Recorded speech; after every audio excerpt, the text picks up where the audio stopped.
This is my second life. I had a rebirth that day. What do you mean by living your second life? After December 28, 2023, when my heart stopped, they said I was dead.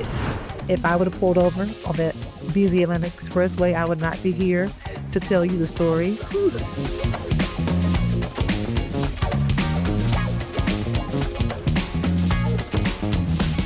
Hello, I'm Constance Boothe, your hostess today on Dress and Address, also known as MadamButterflyTOO.com.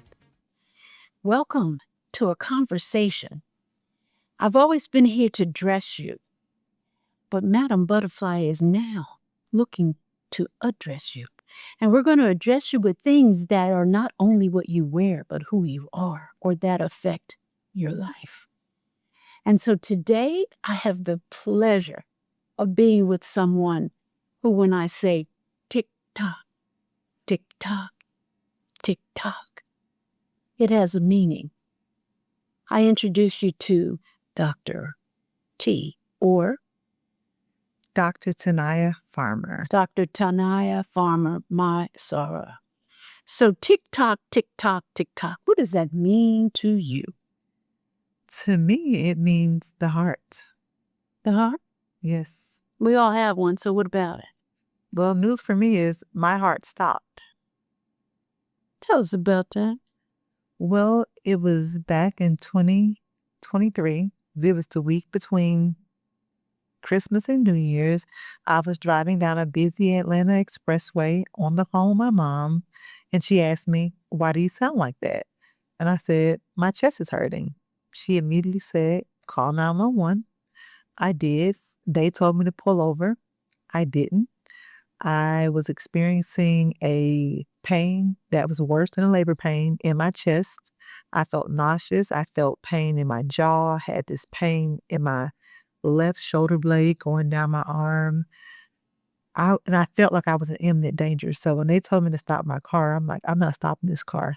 Tell me to do something else. So I literally rolled my windows down, cut the AC up, and by the grace of God, I saw a blue sign with a white H. So I knew I was near a hospital. How convenient. Seriously. I didn't even have enough strength to put nearest hospital in my GPS. I was literally fighting for my life. Even when I got to the hospital, I was trying to figure out where am I going to park my car. My body was literally failing me, but my mind kept going. And my mind never left me until it left me. I walked into this hospital and I said, I feel like I'm having a heart attack. No one moved. People look at you, they see a younger, middle-aged woman that looks what seemed to be healthy, but they make their assumptions. So they told me, "Oh, you're having a panic attack." I'm like, "No, I was on the phone with my mom about to get my nails done.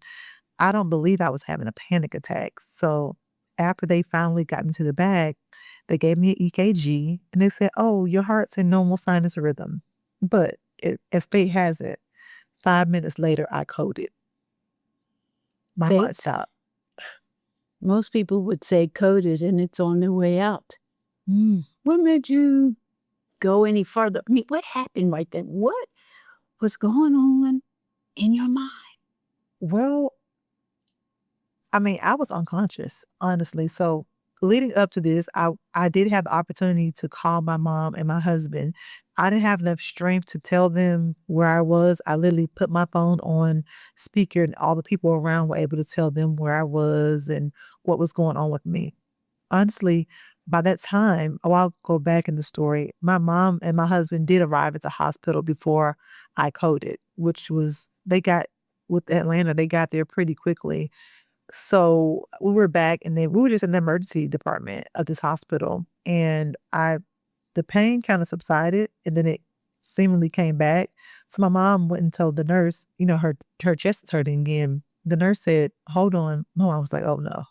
So they told her to hold on. My mom went back out there and when they came back, I had coded. I was unconscious. My mom and my husband said that my body was limp. My arms were down. My tongue was hanging out of my mouth. I literally coded. I had to receive CPR and I had to be shocked by AED twice. They shocked me one time, my heart did not come back. I had to be shocked 2 times by a AED, and they immediately took me all to the cath what they call the cath lab, to see if I had any blockages in my arteries. I did not have any blockages in my arteries. I had what they consider like a woman's heart attack. It's called a spontaneous coronary artery dissection. And in layman's terms, that pretty much means that the main artery of my heart, which is the coronary artery, ripped and it caused a blood clot in my heart. So it stopped the blood flow through my heart. That's essentially how the type of heart attack that I had. A typical heart attack, I would say, is like a where the blood flow is stopped by calcium or plaques. I didn't have that type of heart attack. So 2 things actually happened to me that day. I had a heart attack, which was a SCAD, and then I went into cardiac arrest. So the cardiac arrest is one thing. You can have cardiac arrest without having a heart attack, and you can have a heart attack without having cardiac arrest. That day I had both. Blood flow to my heart was completely occluded and my heart stopped. So God was with me. I didn't even have enough strength to pray. I didn't even know I was alive. I woke up on life support with my husband standing over me, telling me that we're here with you. You can't talk. They don't want you to talk because I had a tube in my throat. So they didn't want me to say, well, I couldn't say anything, but they didn't want me to try to talk because if I try to talk, I could damage my vocal cords. So I was thinking that. that Yes. that's where it all kind of started. But I always say my heart stopped, but my purpose started. You know, that's a caption that we need to think about.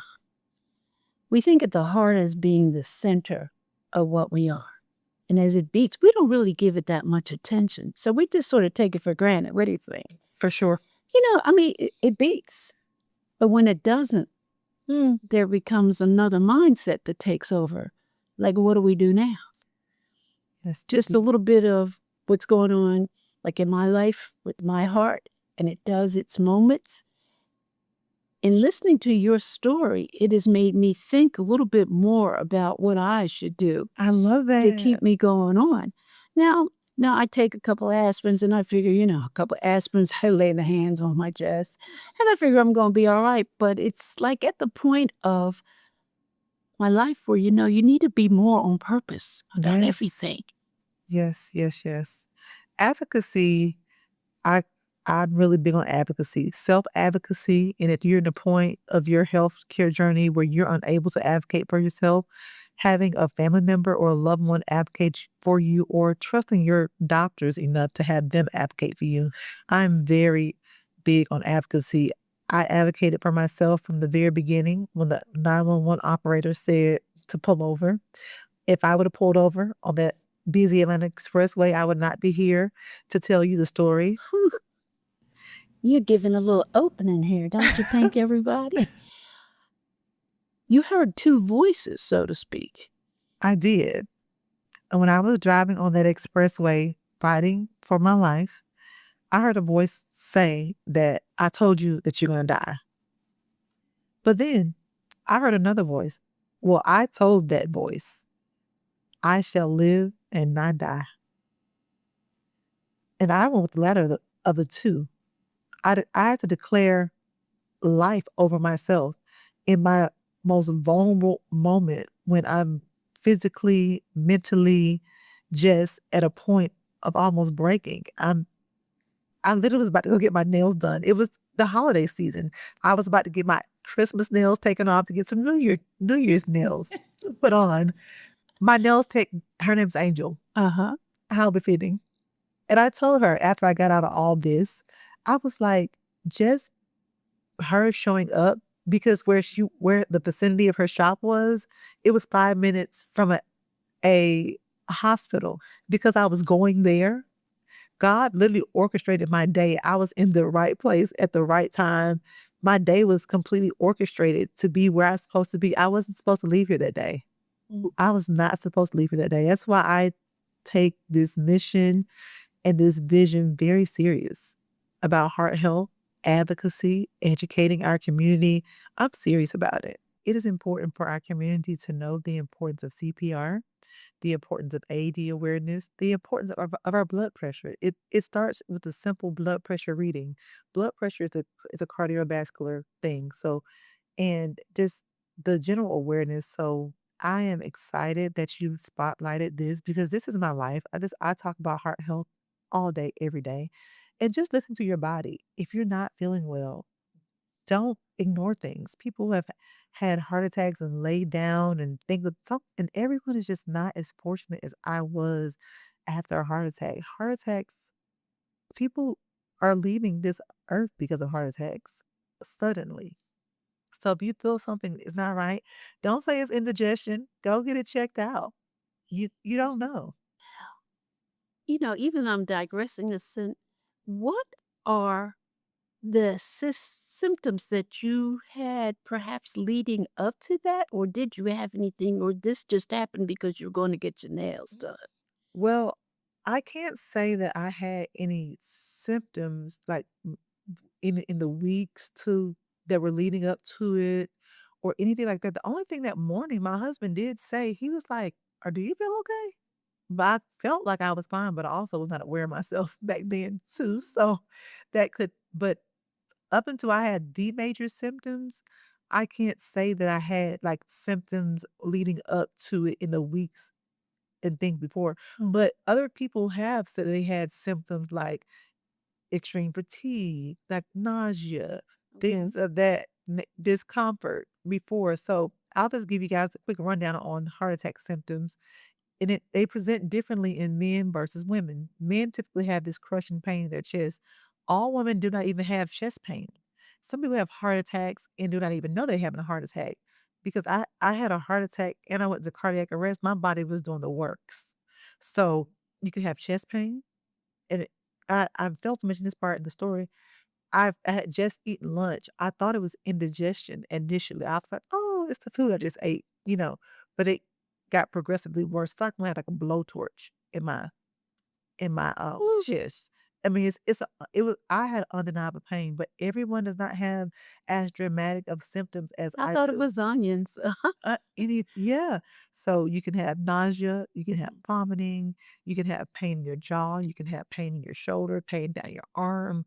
There are a number of symptoms, and you can have all of them or one of them, and they Mhm. can all be leading towards a heart attack. But the key thing is just if you're not feeling well, go to the emergency room if you need to, go to your doctor if you need to, get the blood test ran, get your cholesterol levels checked. That's a very important indication of heart health. Cholesterol numbers, those are important, very important. Just move your body. I beg of everybody, just move your body. Mhm. Eat better. Just don't do everything all at once. But also, we're starting a walk group every week on the Beltline at 10. Mhm. We're walking for our health. We're just because we just need to move. Stressing less. Life is so heavy. Just stress less. And walking and moving your body is just an amazing thing. And I told you I walk with the nature girls. Love them. I'm I glad we love have new friends. yes.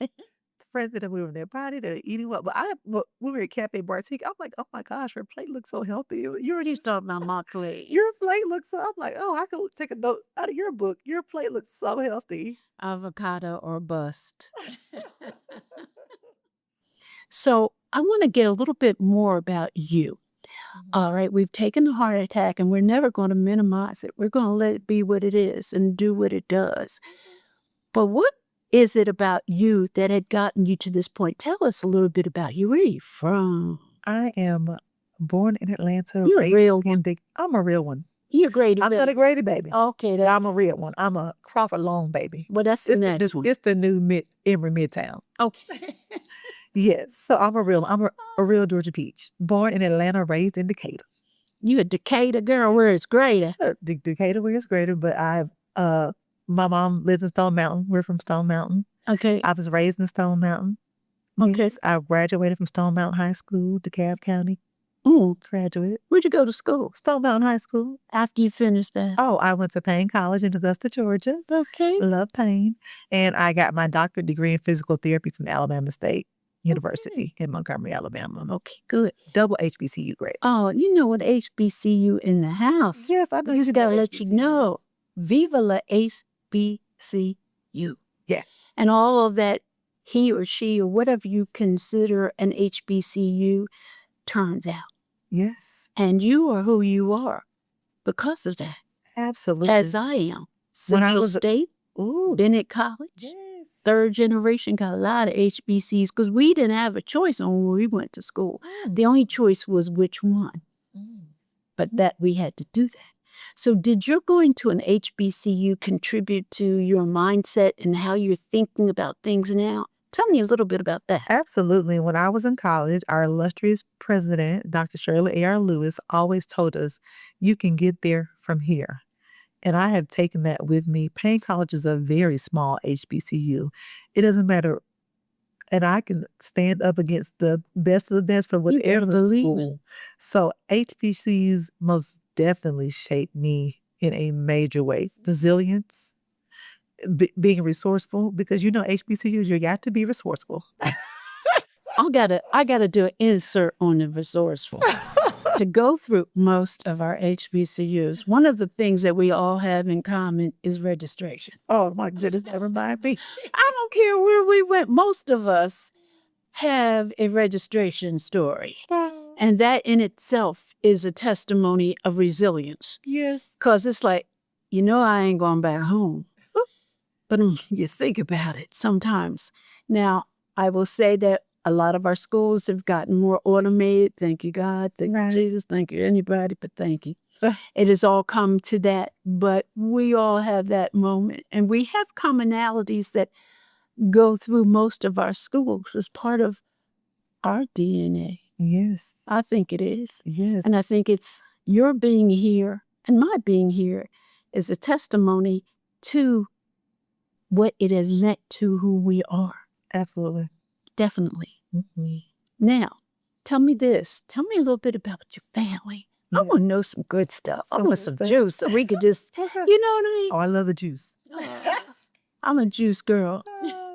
So my husband and I have been together like 21, 22 years. Nice. We met when I was a junior in college, and we've been married for 13 plus years.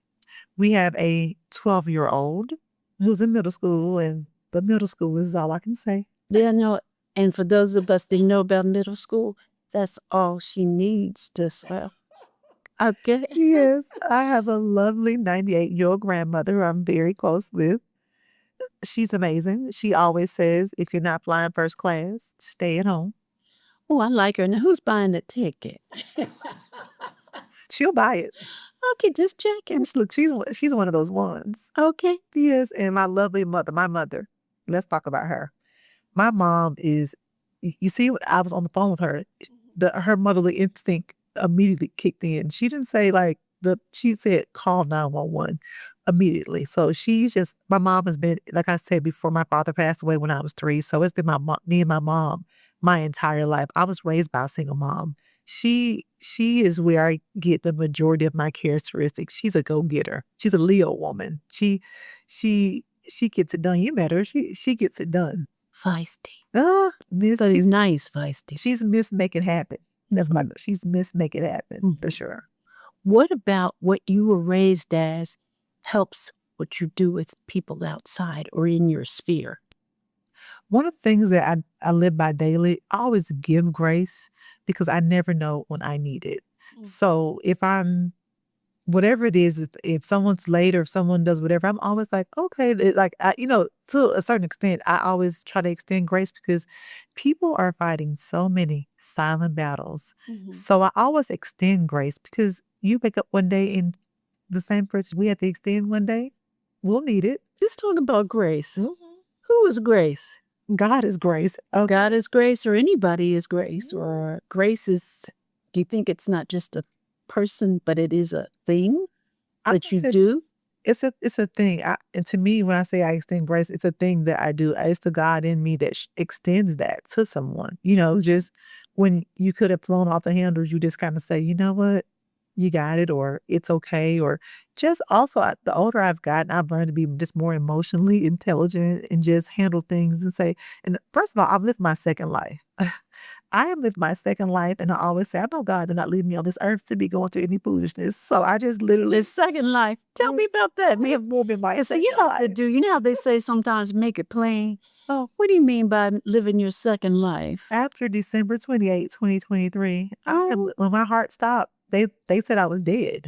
When your heart stops, you're no longer alive. I was dead, and when they got my heart started again, this is my second life. I had a rebirth that day. Okay. Yes. But is your rebirth a rebirth for all others? I do. I feel like it is, because this time I'm making an impact. I feel like my first life, I did all the things. I got my degrees, I did this, all that was for me. In this second life, I am making an impact for others. It's not about me anymore. It's about the impact that I can make, what I can do to help someone else. What do I have to offer to this world? Mm. You know how that song from one of whatever, if I could live and be someone, my life wouldn't be in vain. And you're trying to make sure that your life is not in vain. Definitely will not be in vain. Now, there's an organization that you and I share. It also could contribute to why we both are loving on this red. But it has something to do with the heart of who you are. Tell me, how does what you do within your specific organization? Ooh, excuse me, I'm sorry, my hand, I couldn't control myself. Does that lend to what you do? Or how do you lend or give this back to our illustrious sorority? But see, let me say something to all of us. Sororities are great, but we are a part of a sorority of life. It doesn't matter what color we wear. It's basically the intent of our heart, which brings us to play on the words, which are what we're talking about and why we're here today. But I think everything should be an offshoot of that. Do you? I do. And when it comes to sorority, I have true sisterhood with, several of my sorority sisters, just the bonds that we created over the years, the things, even just when it comes to my heart, people that showed up. I had a sorority sister that traveled across the country with me for an entire week to Minnesota. Sorority sisters that traveled from out of town. When I got at the hospital, they met me at my home. So, like, just the true essence of sisterhood is what our sorority is about. I mean, that's the true essence of sisterhood. Yes. I'm glad. But you know what? I really think that at the crux of all of our sisterhoods, whether it be one of Divine Nine or one of Divinity, is the heart. Oh, yeah. So it doesn't matter what color we wear or anything that we do on those levels, but what is the color of your heart? For sure. And I think with that, I'm going to put a close to this. But there's so much more that can come from this. From you having a divine purpose, For sure. as we all do, whether we acknowledge it or not. We're all sent here to be an expression of that thing that lives within each of us, that is seeking expression. And what's happening through the appearance of a heart attack or the appearance of all different things is that divinity seeking to express itself. And once again, I am not trying to get anybody to go to any particular place, but to listen to that voice or that thing that guides and gives you direction, to not pull over, but to keep going. And with that, I think I'm going to put a pause, not an ending to this moment, but a pause. Because there's so much more that we have to talk about with this. And I have a finite amount of time with which to do it in this moment. But this is a to be continued. Yes. And so And I want to share something with you. You said Devine, and this year I created my nonprofit, and my nonprofit is God's Girl Divine Heart. And you didn't even know that. no, but you see, there's no accident in this thing. Yes. It's no accident that you walked up into Cafe Bar Tea. So when you're sharing this, you were saying that you are a spokesperson for the Heart Association? I am. So how does that work? I mean, do they call on you to speak or what? Give us a little bit of insight on that. So I am a proud 2026 Woman of Impact for the American Heart Association in Atlanta. Me and my wonderful impact team, we made a total impact of 22,000, I believe it was like 685, um, for the American Heart Association to help sponsor education, advocacy, life-saving techniques. We pretty much raised money to continue the work that the American Heart Association does. So we I've done so many things. Actually the FIFA is Oh yeah. in town, and next week I'll be going out to the FIFA Fan Festival, and I'll be teaching people how to do CPR. Don't you need another red dress? No, I need some red tights and a I t-shirt. got you. Give me a minute and I'll take care of you. Yes. Go ahead. So, we do a number of things. We do community events. We do community events. I speak at my church often, the Eden Church. Love my church. Love my pastor. I will speak anywhere to anyone if I can help save one life. Bringing your attention to your heart. People, and I always wear red, so people are always drawn like, why do you have on so much red? Like when I met you, I had on red. So it's just one of those things that I'm very passionate about. I never thought that I would be passionate about heart health. I mean, my father passed away at the age of 36 from a massive heart attack. So I've always known about heart and known the seriousness of it, but this kind of brought everything back to the forefront for me because I was 3 years old. My father passed away. So I'm 41 now, but all these things have brought that back to the forefront for me. And just family history, which is very important. I encourage everyone to get your lipoprotein A tested. Don't ask your doctor. Tell your doctor. It's a simple blood test. All you have to do is it's a one-time blood test. Have your doctor screen you for lipoprotein A. And what that protein is, it's a genetic risk factor, which unfortunately, I have a high lipoprotein A. It's genetic risk factor for heart attack and stroke. And it being accurate in my case.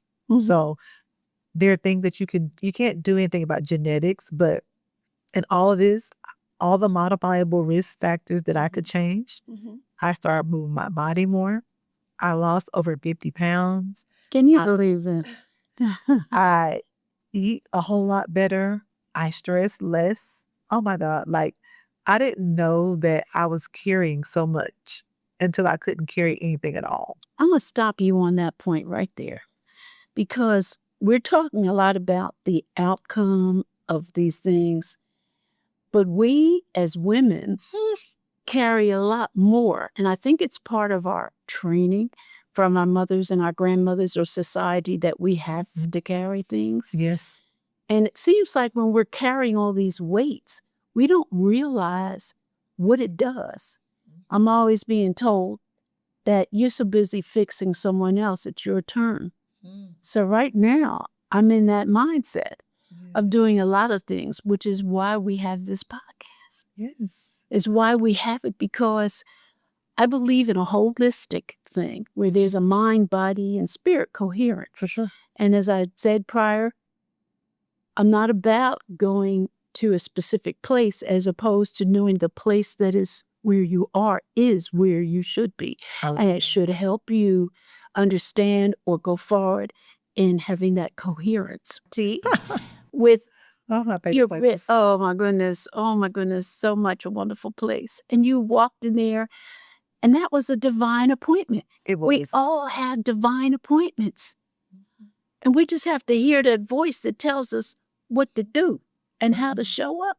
Yes. And so You went there, and going to where we met, Cafe Bartique, we're giving her a plug. Yes, we are, but it's more than that because this is my podcast. Okay?